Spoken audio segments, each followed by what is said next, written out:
I used to live in Pakistan. I'm from Brazil. I used to live in Italy.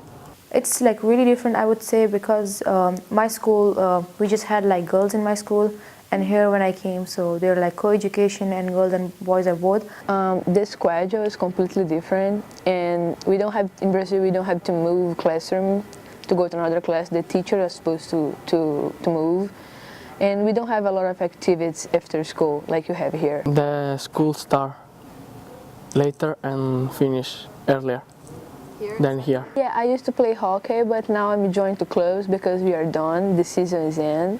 I ran cross country for the first time. In Italy, I go out every day after school, with my friend. Here, when I came home, nothing. I do my homework. In Pakistan, mostly like women are dependent on their like parents or their husbands or brothers, or like older women on their sons. Here, that's also difference that women do whatever they want to do. They are really independent. I never lived in a cold weather before, so the clothes is different.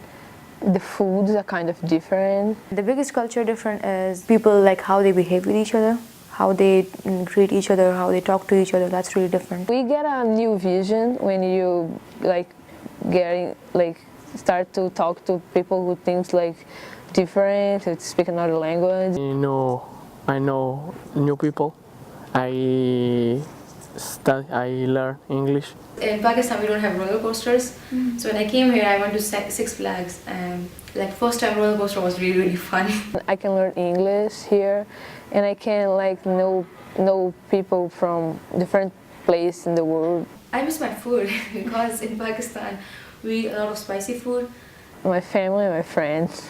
I really enjoyed because like students here were really nice. As I thought they would be rude, but I came here, so they were really nice, and they were really welcoming.